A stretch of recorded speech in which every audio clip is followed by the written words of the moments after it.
the person that. Yeah. Hi, I'm Karen Smith. I'm Altacal's field trip coordinator. And April, we just had so many field trips. We have a field trip coming up this Thursday, but sorry to tell you, it's full. We're going to New Clairvaux and we've got a waiting list of 8 or 9 people. So that's gonna be, I think we'll repeat that field trip one of these months. It's gonna be a good one. This Friday, we have Matt Forster is leading a trip at Yonoseco. And as far as I know, they're openings to get on to that field trip. You must pre-register for all field trips. And if you haven't signed our waiver, we ask that you do that and we send you the link, and then you only have to do it once a year. So it's pretty easy to sign it online. On Friday, April 28th, we're gonna, Matt is also leading a trip out to Indian fisheries and the washout. And then we've got 3 trips coming up in May. You can find all of our trips on the calendar on altacal.org. And also in our newsletter that Mary sends out in an email. People get the hard copy. We have it on our website. So there's lots of ways to find out about our field trips. I also post them on Facebook, so they come out there too. So hope to see you out there. Thank you. Thank you. So lots of fun stuff coming up. Be sure you check the website for those details. Any bird sightings? Anyone see any exciting birds? Spring is coming. We've got, I'm seeing on the listservs, bird sightings. Yeah, We saw the great flycatcher yesterday, nice. Which, what was its tail doing? keeping down. Dipping down. So it cut in just a slow dip. So that's one of the telltale signs. Yes. I have had at least a dozen evening groceries Oh. in my house every day for 5 weeks. Mm. And 2 of them came to my yard this morning for the first time. I know, right? I've got to look. I don't have that as the yard bird yet, so I'll have to look. Yeah, yeah, that's neat. Any other bird sightings? The scarlet tanager was in Land Park in Sacramento for a while. Nice. That's great. That's great. Well, I have a lot of bird sightings. I have 488. I just got back from Ecuador, so look forward to a program in the fall. I'll do a program on that. In 7 days of birding, we got 488 species. So, and seven species of primates and possums and agoutis and tapirs. So it was pretty amazing trip. So look for that. We'll do that presentation in the fall. So any other questions or comments? Or Ecuador is amazing, by the way. So okay, so I want to hand the meeting to Matt, and Matt, I'll let you introduce yourself and take it. Thank you. Thanks, Ken. Hello, everyone online. This is actually my first presentation, in-person presentation to an Audubon chapter in over 3 years, and it's so relieving and nice to see people in person. So I wanted to. Thanks for having me. And also start by giving kudos to your chapter. I mean, it's just amazing how organized it is. Your website's amazing. And then all the work that you guys do on the ground between the Christmas bird count, the times I've interacted with folks for our advocacy day that's coming up soon, and your participation with the conservation programs, education and research that you do here. Like it's pretty amazing, not just for California, but for the state program to be able to boast about it. So thanks for having me. It's a cool partnership, and I'll talk about more that we could potentially do down the road here. And I'll start with my presentation.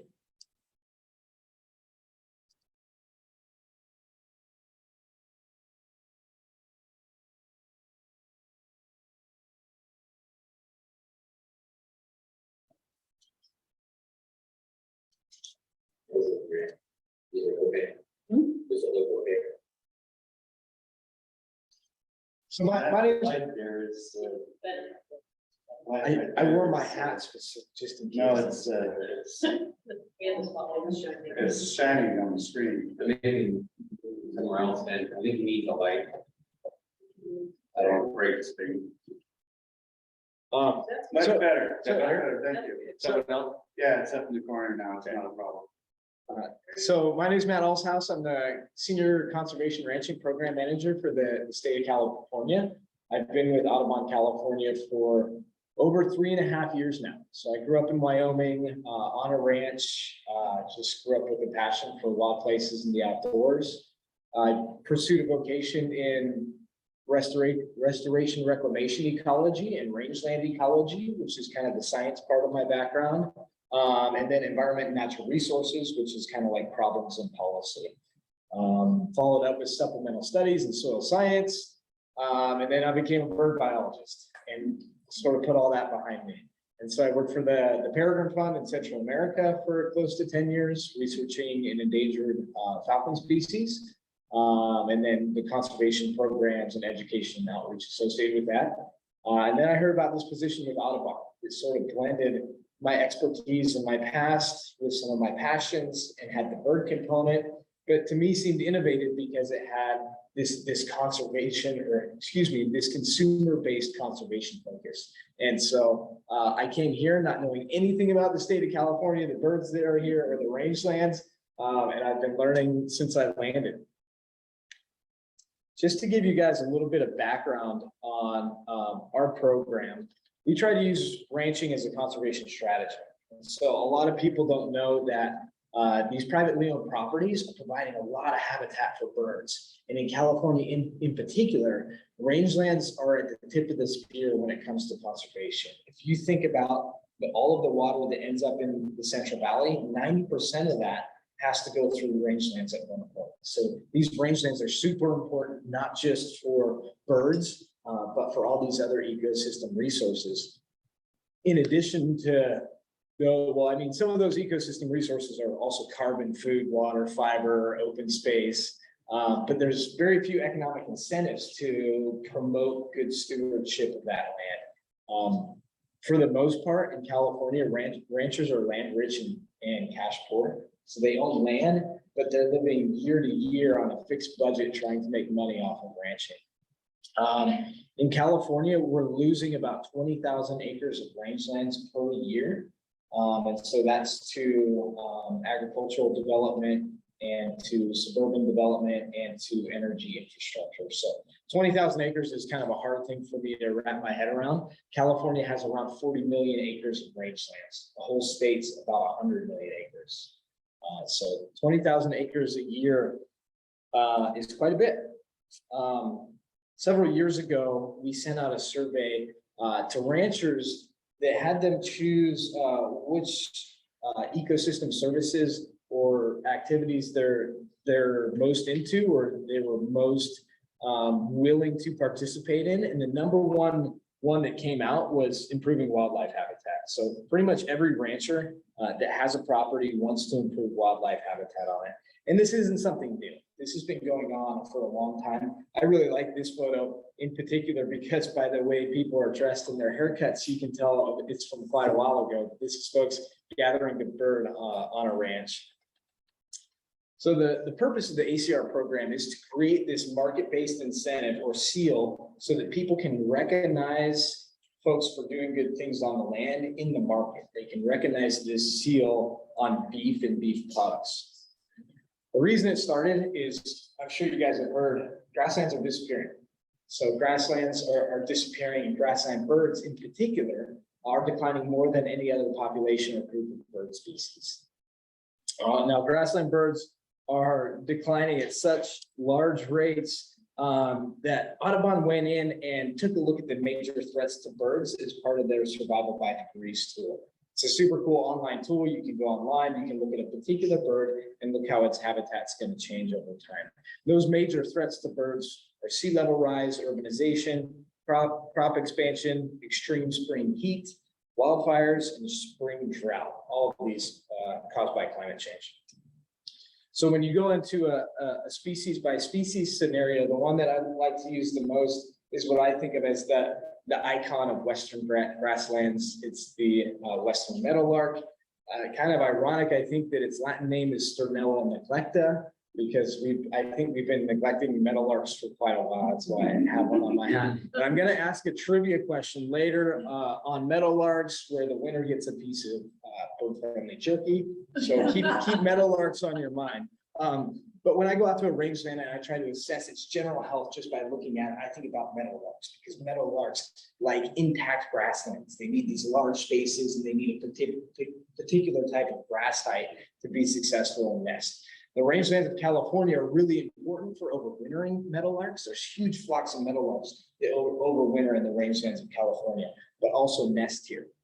So if you put this into the tool and look at these incremental temperature increases and the way that it's going to affect Western meadowlarks and their habitat, with a 2 degrees centigrade rise, this is the projection. This map on the right here is the projection for meadowlark. There is a meadowlark live, meaning they're going to be extirpated from the entire state of California. I think that's pretty scary when I think about healthy grasslands and rangelands. The reason is they're grassland obligates. They require grasslands for nesting, for foraging, for their food and insects. So Western meadowlark is a common bird in steep decline.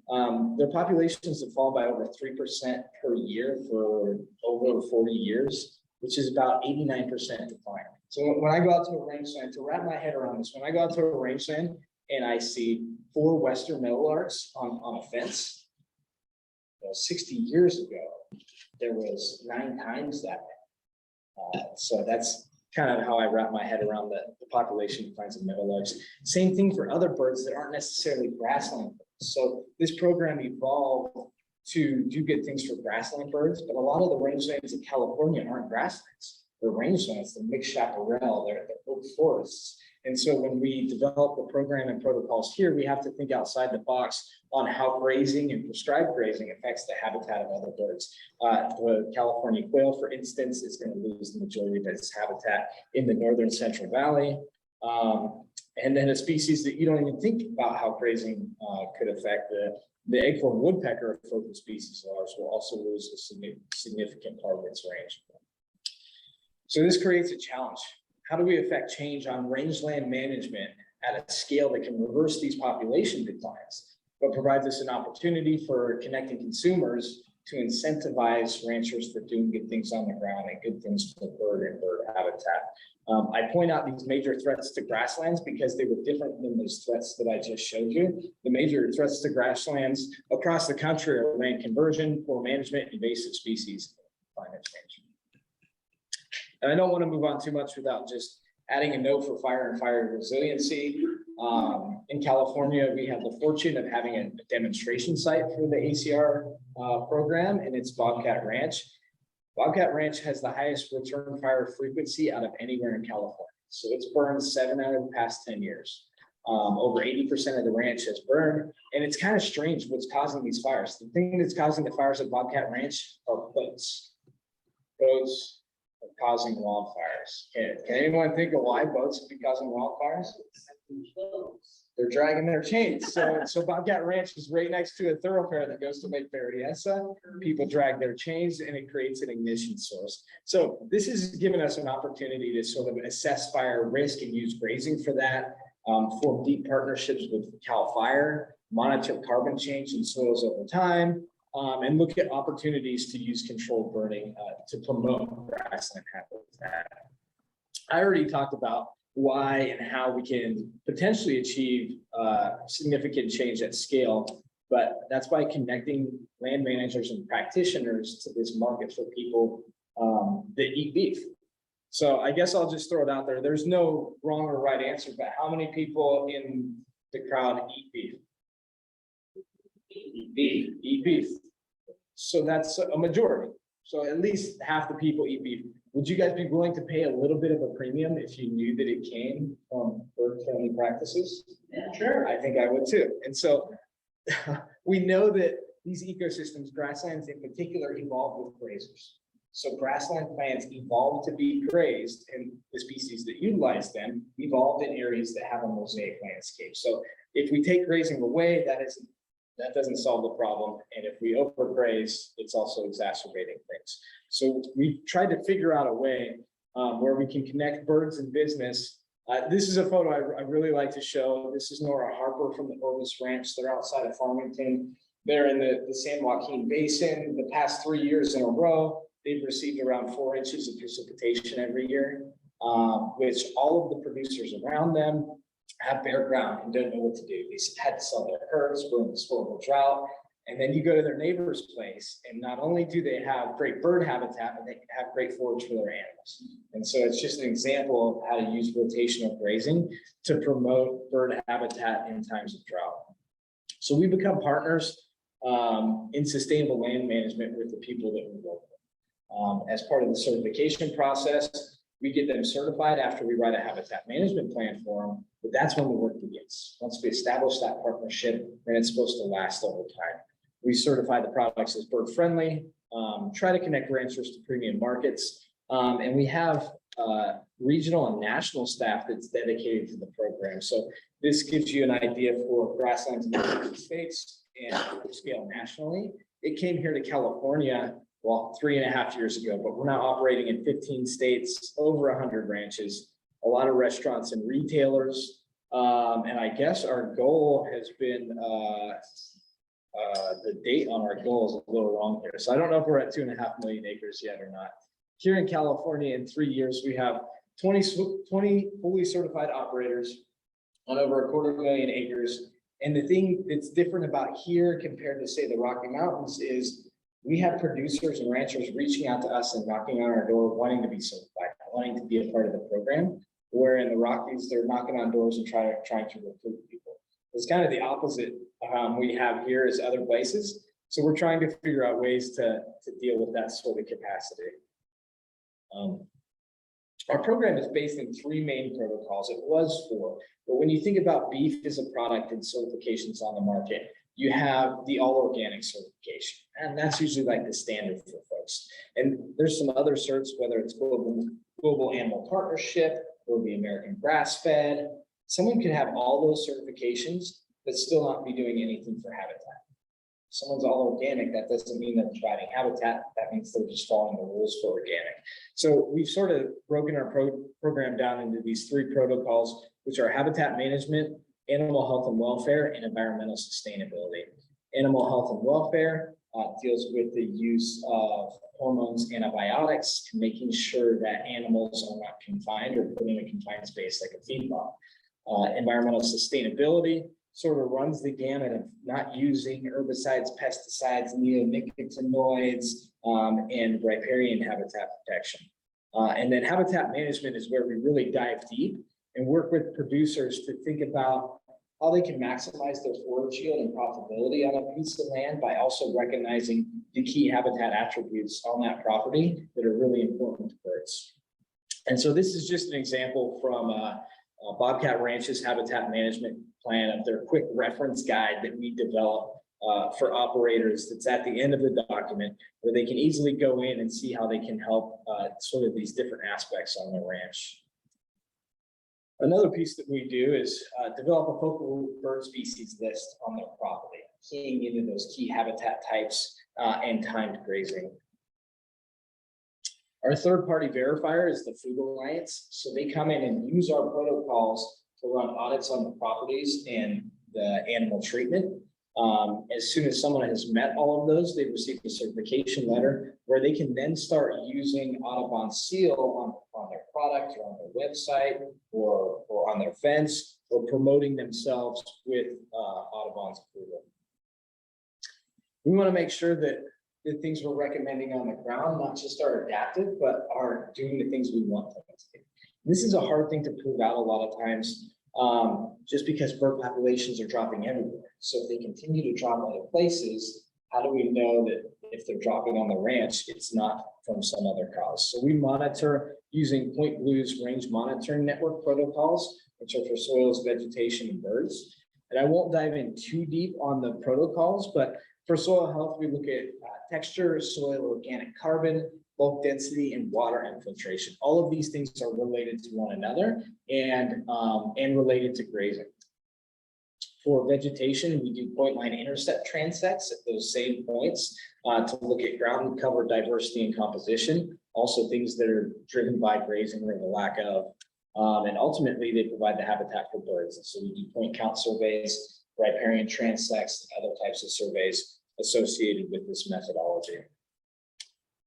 So we want to be able to tell chapters and consumers and everyone our story through the lens of a bird. And one way that we're trying to do that is through the Bird Friendliness Index. So this was a methodology developed by Audubon's national science team that takes a look at species abundance, diversity, and resilience, and puts it into a model to compare a particular Audubon property with an adjacent data set to see how each of our ranches are doing and if the management recommendations that we're giving them are actually improving their BFI score or bird abundance. And this is just an example. So a regional average would be halfway between 0 and 1. If we're above that, then we know we're doing better. I'm happy to field any questions on the BFI here in a while.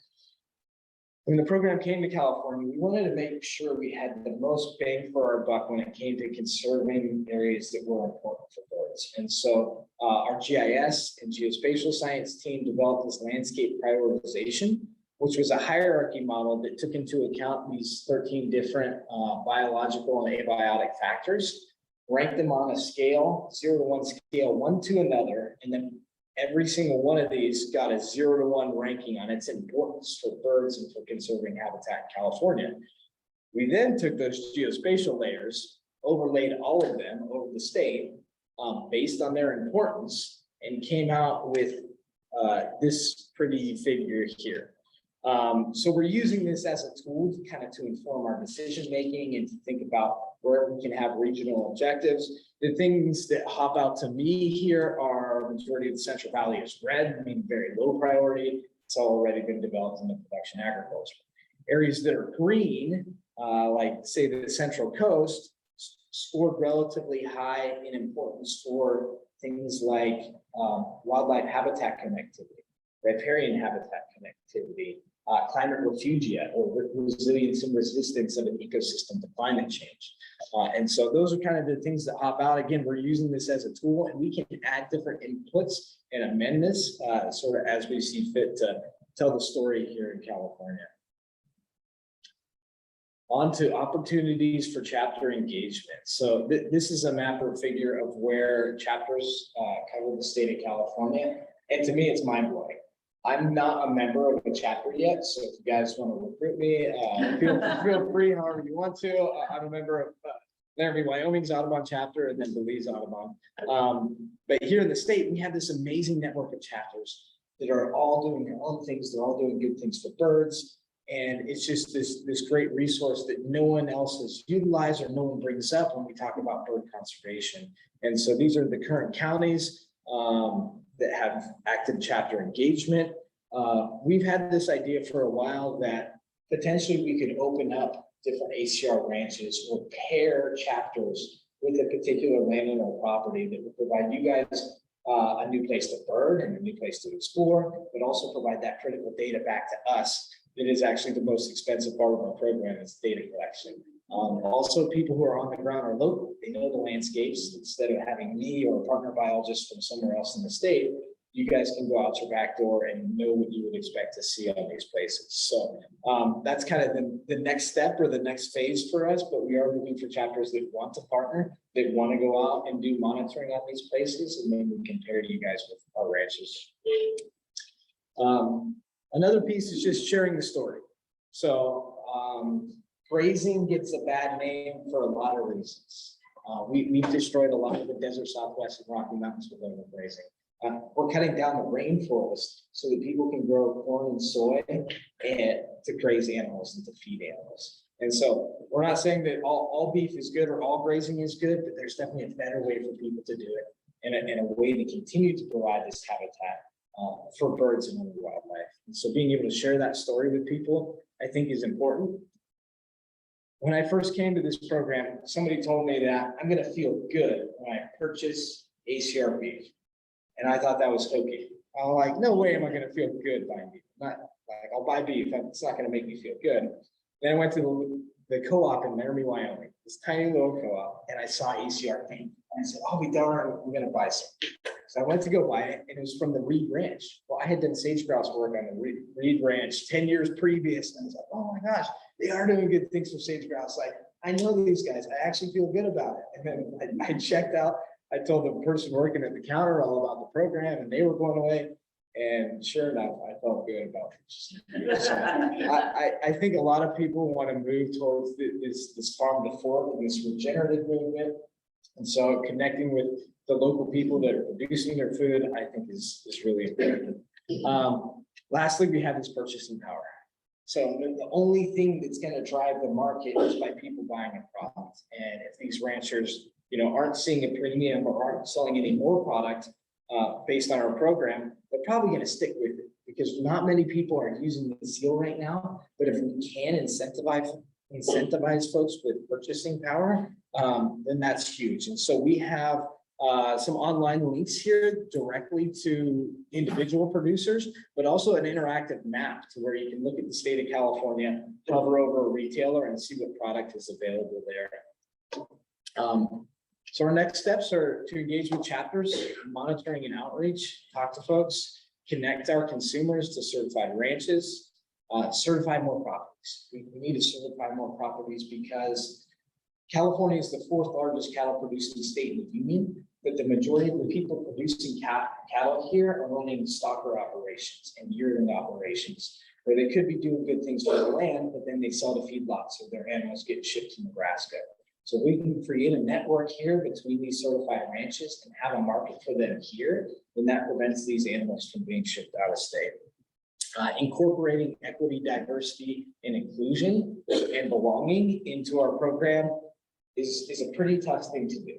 So we have a program, and I'll just say this because I think it's important for people to know, but it's basically rich white consumers benefiting from, rich white landowners benefiting from rich white consumers off of stolen land.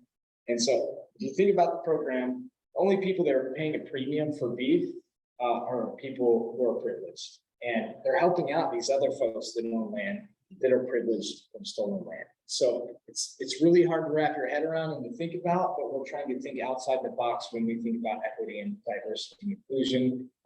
We've been partnering with the Interact Tribal Council to work with tribes, thinking outside the box when we think of who we'll get for contract workers, or who we'll bring in and source from for food sources, or just the people we work with that aren't focused on these particular parcels of land. So if anyone has ideas, we'd love to hear them too.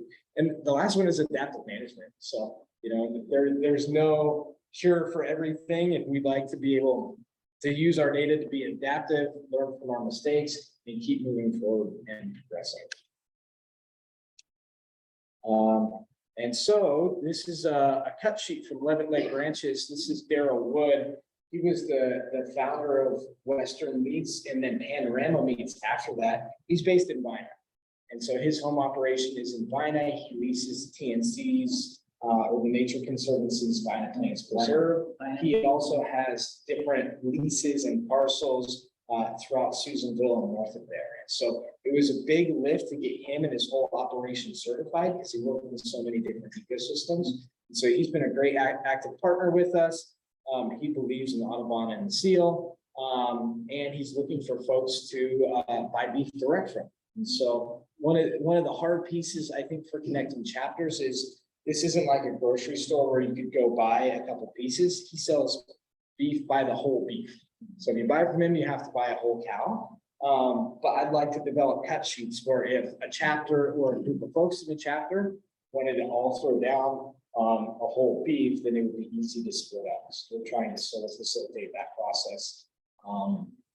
So yeah, now I'm happy to open it up to questions. And if I don't get any, I have a couple of questions for you guys. Would you display the one slide that has the online producers? There was one, it was toward the end. Yeah. There was one that I purchased before, it was Blue something, I didn't see it. Blue Nest Beef. Blue Nest. I Blue didn't Nest see it. Beef is no longer shipping to California. Oh, okay. Yeah, because I've ordered from them before, and the beef was very good, so.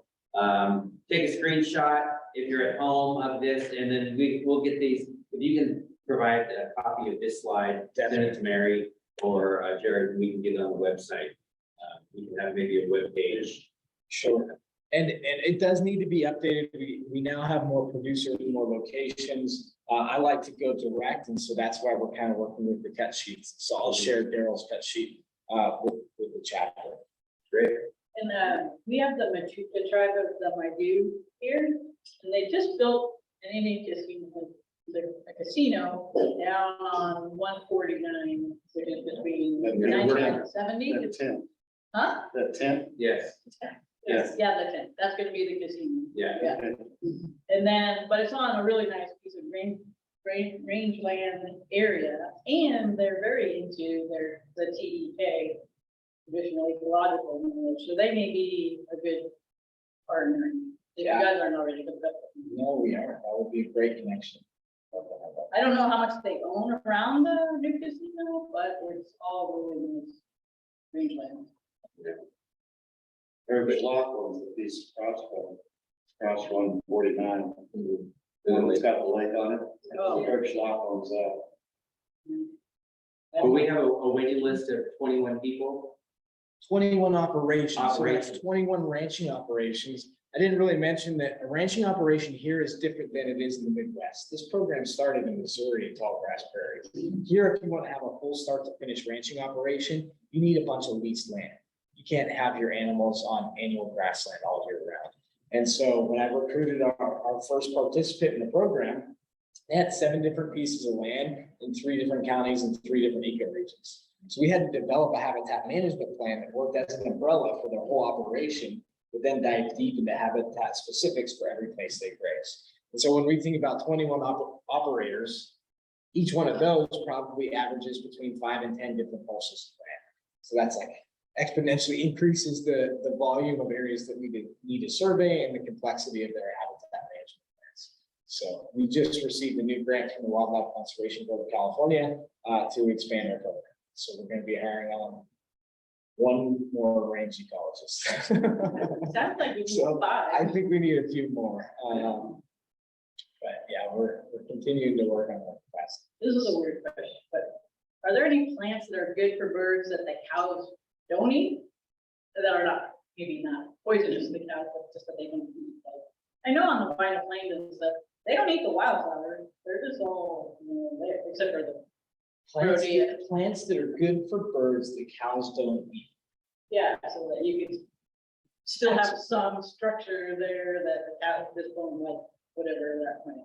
That's a great question. It depends on the ecoregion that you're in. So, on the coast, there's a perennial grass that grows. It's a non-native perennial. A lot of people talk about how important perennial and native grass are. This one's a non-native perennial that's come in, hardy grass. And on the coast, the cows will eat it if it's been mowed down or if it's already been grazed on. But once it gets large, it's decadent, and they won't touch it because it's higher in silica content. And that provides habitat for birds that need bigger bunch grasses. But milkweed, so milkweed's poisonous to cattle. They don't really eat it that much. I'm guessing not that many birds utilize it, maybe for the seeds, the hummingbirds. We have an entire protocol written in to provide milkweed habitat, and we partner with them on a joint venture, just because the western monarch populations are dwindling, and rangelands are the key part of the monarch population. I'm gonna keep thinking about that one. See, no, That's really good. see, notice they probably don't graze much on, They'll browse some ceanothus, but yeah, in shrubby environments, they would prefer to eat grass or flowers. When I look out on a landscape and think of like bird habitat, snags or something that's really important. So not cutting down snags, thinking of that won't really graze on patchy spots as much. We'll continue to think about it. Ken brought up Blue Nest beef. They're still producing great beef sticks. They call them the bobolinks. How many people has ever seen a bobolink? It's a focal species in the Midwest, classic grassland import species. So I was gonna ask a question, western meadowlark's my favorite bird. It's also not just because it's the state bird of Wyoming, it's also the state bird of 5 other states. If someone can list 2 of the 5 states other than Wyoming, I'll give them a global link beach there. And we can't open it up. to And I just did that because Audubon just sent out a whole email about that. Yeah. Trying to get some of those states to get a more unique bird. Instead of having 5 meadowlarks or whatever. I've got suggestions for So I should be able to, it's Texas. no. So Kansas and Iowa, Kansas is one, Colorado. Nebraska. Nebraska. Oh. Kansas, Nebraska, North Dakota, Oregon, and Wyoming. Thank you. Yeah. Hey, thank you very much. Can anyone remember what a single one of our protocols is and what it means? Those 3 key pillars of our program? Because I've got some burgundy beef, hot pepper beef jerky. Anyone that wants to bring up a protocol. Habitat management, that's the most important one in my opinion, because if you have that, everything else kind of falls in line. Check questions online. Questions online. Sorry, we've been neglecting folks online here, Yeah, but tell them to raise their hand if you have a question. you guys can raise your hand or take your Unmute yourself. unmute. Or type it in. Any questions out there at home? Raise your hand. Doesn't sound like it.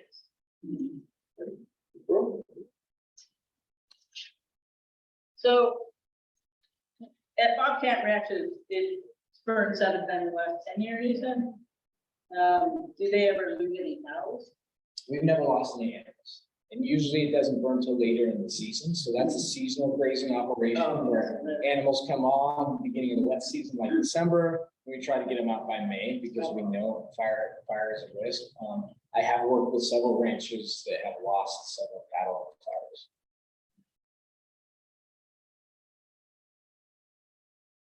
I noticed that Butte County was a district. Is there's a branch program? There's not a participating ranch in Butte County. Daryl's place is right on the border. Altacal covers Butte, Glen, and Banning. Okay. So. Yes, we have. So we need to find out that.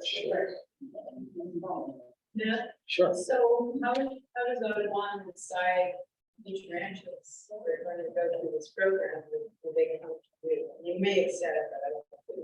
So we have a waiting list. And how do we equitably bring ranchers on when a bunch of people are on the waiting list? We've got some super high name, really wealthy ranchers with great ranches who are already doing good things for birds that want to be a part of the program.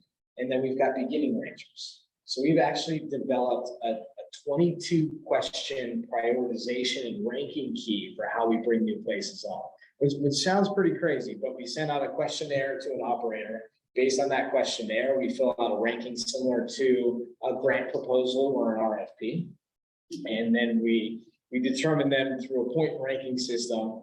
And then we're bringing on our next round just now. So that's been an interesting process that we based off of the Marine Resource Conservation District's carbon farm plan proposals. So they get 50 proposals a year from folks that want a carbon farm plan, and they have to figure out how to divvy out the money to get it done. So it's been a cool part of the process because it brings up questions that you don't really. You work with other organizations like the Nature Conservancy and Cal Trout, got them under. Our program would not work without the partnerships that we've developed. So the way that we move forward in California, we have to partner.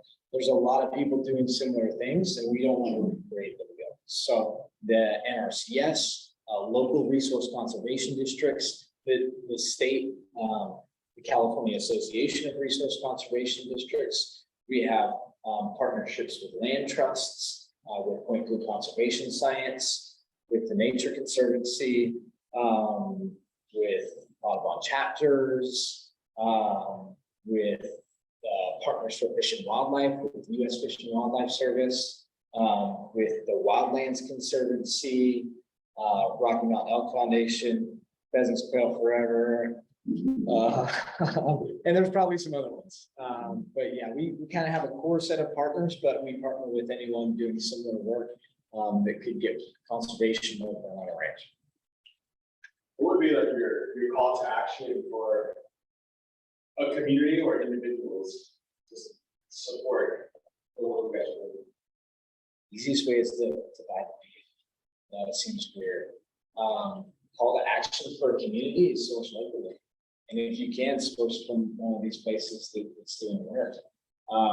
You know, we really want to be engaged with folks. It's hard when I'm in Sacramento and we have places all over the state. And so figuring out a way, if the chapter is interested, to partner with a ranch, to have that place to bird or to do monitoring for them, or to think about if there's a particular type of restoration project you would want to be engaged in.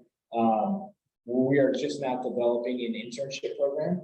And so that would be a cool thing to do as well. Just bring in different interns from the community and have them engaged in the work. So call to action is connect with your chapter, connect with your local rancher. So if you find a rancher that wants to do this, do you have a whole list of things for them to do, like how to get the grassland back in a certain way, just steps to get it to pass all these? Generally speaking, we have best management practices. The development of the habitat management plan takes a deep dive into the specific soil series they have on their place. So that's like the real critical piece. Soils is the foundation of an ecosystem. So thinking about their soils, thinking about how they've grazed their soils and historically what's gone on over time, and then their current state of affairs. And then from there, you can think about ways to improve upon what they already have. The majority of the places in California are providing habitat. But figuring out how to make that habitat better and increase nesting bird success is the only way that we're going to increase population. So yeah, we have BMPs, and we go through each habitat management plan. At the end has a list of goals and objectives. Each goal and objective directly relates to our protocols and meeting our protocols. So there's 1 year, 3 year, 6 year, and 10-year protocols that they have to meet. So depending on where a rancher is, they might not meet the first round of protocols, but they have time to do it. So installing wildlife escape ramps, protecting riparian areas, those are 3-year protocols.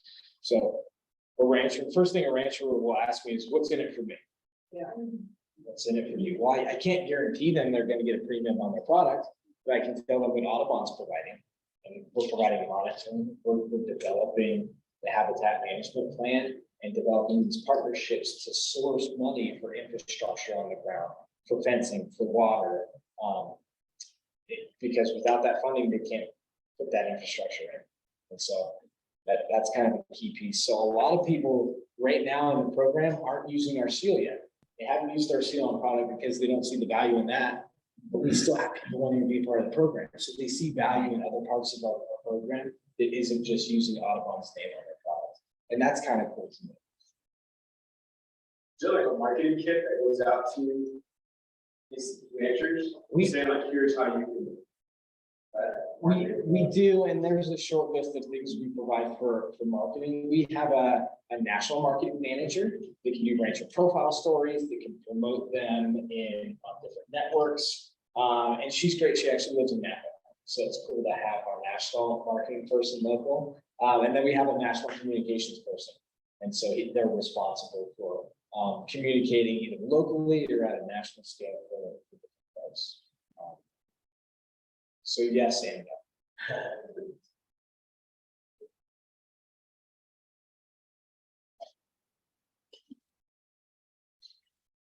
Yeah, I'm sorry. I thought you were going to say I something. just keep thinking of all these things. Yeah. So bring it up. are we supposed to find out, if we decided to work with a rancher, are we supposed to find the rancher, or are you going to give us the name of a rancher? Oh, well, I would just talk to me, and then if we have one that's already certified, I think that'd be the easiest way to go, because we have this huge waiting list of ranchers interested. You feel free to send any interested ranchers our way, and we can tell them about the program. I think the easiest way would be just to reach out to me or have someone from the chapter do it, and we can connect you with a local spot and think about how we can integrate a chapter's knowledge and the chapter's expertise into what we're doing on our property. So if we had a rancher that you're interested in, how fast would they? I don't know how many people you have that work for you. How soon would they be able to be on board with this and have people helping them try to transform their land? Would it be a year or a few months? It depends on how well they ranked in the prioritization. So that questionnaire, when we ran prioritizations, we're gonna start doing those every 6 months. So it'll be like an application period. We send them out and we get them back, and then every 6 months we decide who the next round of applicants is. It usually, it's challenging to work with people that work on the land and have animals, because the last thing they want to do is sit down and write something down, or, you know, sit down. They don't have time. So for me, it's been challenging getting key data associated with mapping. So we have this huge mapping piece of their habitat management plan where we map out soils, vegetation, riparian areas, all of their infrastructure, how close they are to adjacent lands. And just getting the mapping info for a property has kind of been the bottleneck for me as far as getting a plan done. So getting that information from the producer. If we have all the data and info we need for a particular ranch, developing and writing the HMP takes between 3 and 6 months. So that's the turnaround time that we give them. And then the Food Alliance audit is usually streamlined pretty quick right after that. So start to finish, the fastest I've seen it work in California is around a year from the time someone says, yes, I'm fully on board in their goals, until they have their actual certification. Oh, that's pretty fast, actually, for California. That's fast as I've seen.